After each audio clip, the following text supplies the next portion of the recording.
Bapak, Ibu, saudara-saudari yang terkasih di dalam Kristus. Salam jumpa kembali dengan saya, Romo Adnan Berganis PR, yang akan menemani kalian sepanjang hari ini dengan renungan yang saya bawakan ini.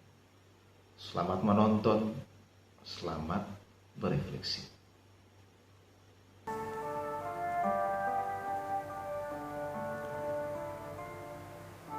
Bacaan dari kitab Yeskiel bab 37 ayat 21 sampai 38.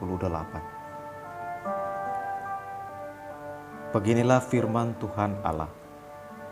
Sungguh, aku akan menjemput orang Israel dari tengah bangsa-bangsa, kemana mereka pergi. Aku akan mengumpulkan mereka dari segala penjuru dan akan membawa mereka ke tanah mereka.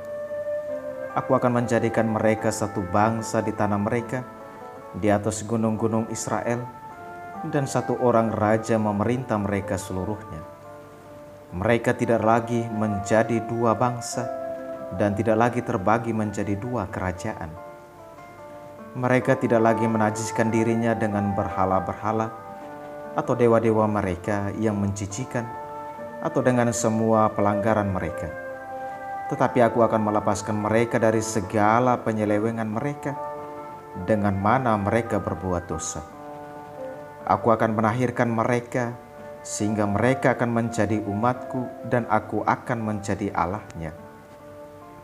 Maka hambaku Daud akan menjadi rajanya, dan mereka semua akan mempunyai satu gembala. Mereka akan hidup menurut peraturan-peraturanku, dan melakukan ketetapan-ketetapanku dengan setia. Mereka akan tinggal di tanah yang kuberikan kepada hambaku Yakub, di mana nenek moyang mereka tinggal. Sungguh, mereka, anak-anak mereka maupun cucu cicit mereka akan tinggal di sana untuk selama-lamanya, dan hambaku Daud menjadi raja mereka untuk selama-lamanya. Aku akan mengadakan perjanjian damai dengan mereka, dan itu akan menjadi perjanjian yang kekal dengan mereka.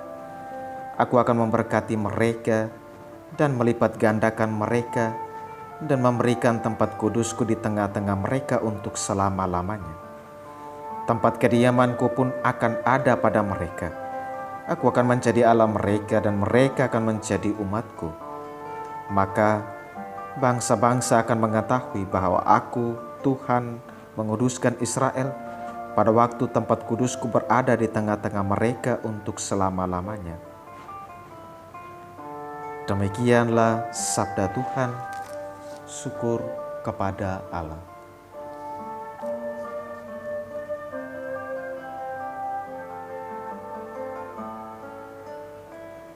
Inilah Injil Yesus Kristus menurut Yohanes bab 11 ayat 45 sampai 56.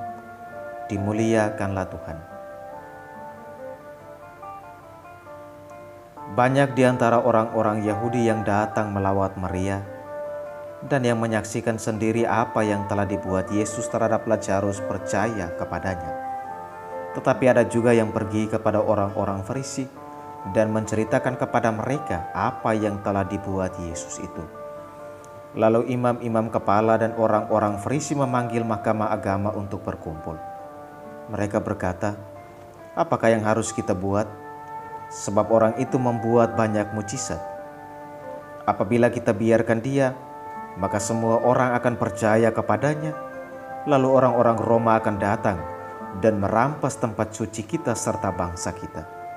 Tetapi seorang di antara mereka, yaitu Kayafas, imam besar pada tahun itu, berkata kepada mereka, "Kamu tidak tahu apa-apa. Kamu tidak insaf bahwa lebih berguna bagimu jika satu orang mati untuk bangsa kita daripada seluruh bangsa kita ini binasa." Hal ini dikatakan Kayafas bukan dari dirinya sendiri, tetapi sebagai imam besar pada tahun itu, ia bernubuat bahwa Yesus akan mati untuk seluruh bangsa. Bukan untuk bangsa itu saja, tetapi juga untuk mengumpulkan dan mempersatukan anak-anak Allah yang tercerai-berai. Mulai dari hari itu mereka sepakat untuk membunuh dia. Karena itu Yesus tidak tampil lagi di muka umum di tengah orang-orang Yahudi. Ia berangkat dari situ ke daerah dekat padang gurun, ke sebuah kota yang bernama Efraim. Di situ ia tinggal bersama murid-muridnya. Waktu itu hari raya Paskah orang Yahudi sudah dekat, dan banyak orang dari negeri itu berangkat ke Yerusalem untuk menyucikan diri sebelum Paskah itu. Mereka mencari Yesus, dan sambil berdiri di dalam bait Allah, mereka berkata seorang kepada yang lain, "Bagaimana pendapatmu? Akan datang jugakah ia ke pesta?" Demikianlah Injil Tuhan. Terpujilah Kristus.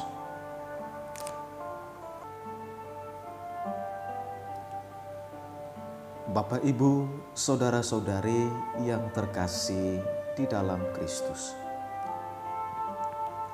Ada sebuah pepatah kuno, bunyinya demikian: bersatu kita teguh, bercerai kita runtuh. Memang semua manusia menginginkan untuk hidup rukun, bersatu, dan tanpa ada permusuhan dan perpecahan. Yang hidup dalam keadaan saling bermusuhan tentu saja punya mimpi, punya hasrat untuk mengalami persatuan kembali dengan orang-orang yang dimusuhinya. Dalam bacaan pertama hari ini melalui Nabi Yehezekiel, Tuhan menyatakan bahwa Ia menghendaki adanya persekutuan di antara umat kesayangannya. Tuhan akan mengumpulkan bangsa Israel dari segala penjuru untuk bersatu dan membawa mereka semua ke tanah mereka. Tuhan akan membuat mereka menjadi bukan dua bangsa, melainkan satu bangsa di bawah pimpinan satu raja, yakni Musa. Tuhan bahkan akan menyelamatkan mereka dari berhala-berhala dan dari semua penyelewengan yang membuat mereka berdosa terhadap Tuhan. Tuhan akan menguduskan mereka sehingga mereka menjadi umat kesayangannya dan Ia menjadi Allah mereka.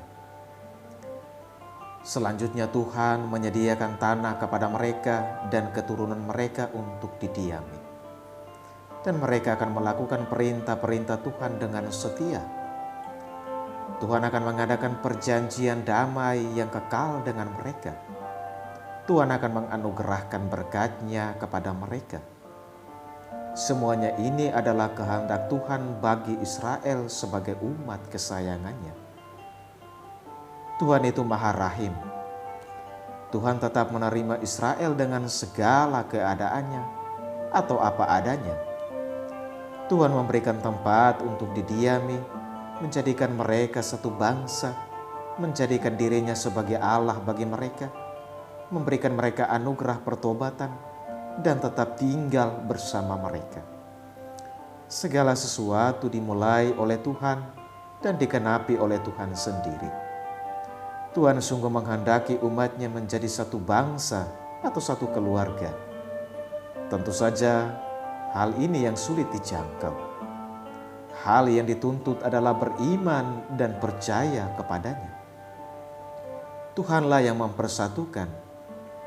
Tuhan pula lah yang membentuk jalinan persaudaraan dan kekuatan untuk mengasihi. Sebetulnya ini juga menjadi kesempatan untuk mengumpulkan dan mempersatukan anak-anak Allah yang tercerai-berai. Bapak, Ibu, saudara-saudari yang terkasih di dalam Kristus. Kejadian Yesus membangkitkan Lazarus dari mati tentu adalah sebuah berita yang menggemparkan di masa itu. Tentu dari mujizat yang dilakukan oleh Yesus, ada sebagian yang percaya, namun ada sebagian orang juga yang tidak percaya. Tak hanya itu, ada orang Farisi dan para imam justru menghasut orang lain untuk tidak ikut-ikutan percaya. Padahal mereka adalah pemimpin rohani yang mestinya menunjukkan sikap yang tepat, yakni mengajak para pengikutnya yang menyaksikan langsung apa yang terjadi untuk percaya dan bukannya menghasut mereka untuk tidak percaya. Sikap ketidakpercayaan ini menimbulkan kesepakatan untuk membunuh Yesus. Tentu saja mereka takut akan bertambah banyak orang yang percaya kepada Yesus. Ketika hal ini terjadi, maka risikonya adalah orang Romawi akan datang merampas tempat suci mereka di Yerusalem. Tampilnya Kayafas membuka wawasan banyak orang akan kematian Yesus. Kamu tidak tahu apa-apa.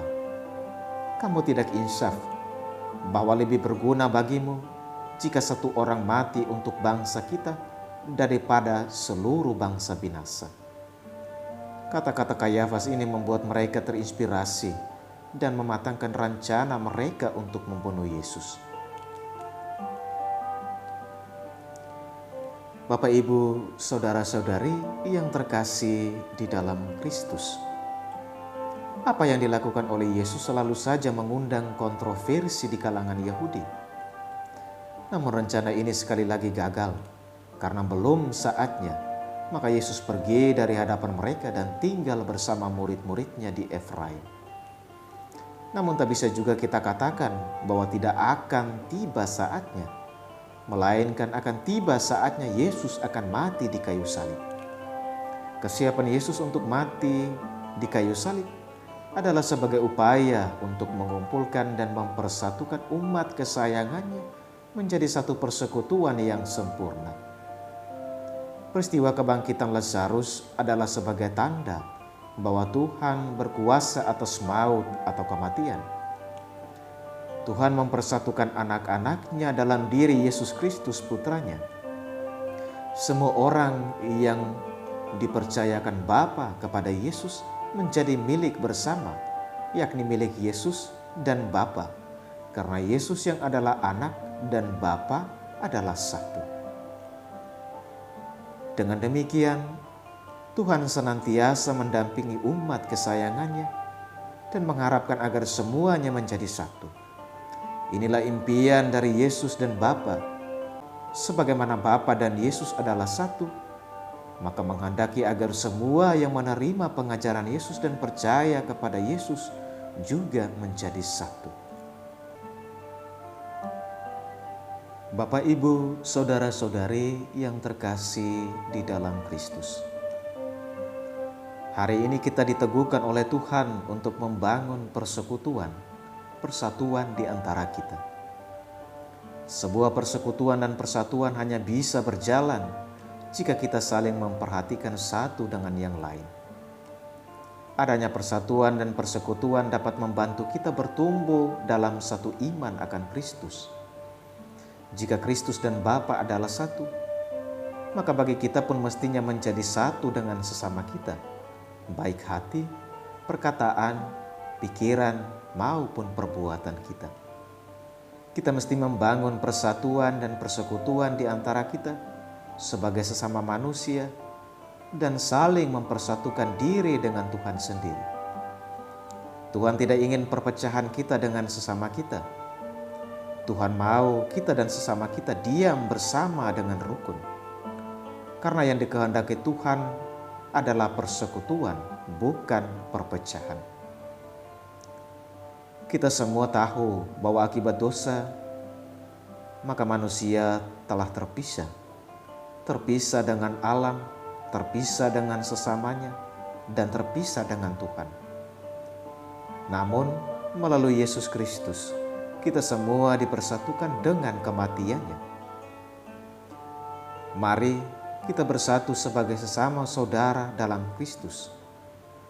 Marilah kita saling merangkul satu sama lain, baik yang susah, papa, maupun yang tak berdaya, dan berjalan bersama menuju kepada Tuhan. Jika sesamamu melukaimu, maafkanlah dia. Jika ia telah menyakitimu, rangkulah dia. Karena kita diselamatkan bukan sebagai pribadi, melainkan sebagai sebuah persekutuan. Kita pun mesti saling menjaga satu dengan yang lain untuk tetap setia di dalam persatuan dan persekutuan, baik kita dengan kita maupun kita dengan Tuhan. Karena seperti kata pemazmur, Tuhan Allah menjaga kita seperti gembala menjaga kawanan dombanya. Amin. Selamat pagi dan selamat berkarya. Salve, Tuhan memberkatimu sekalian.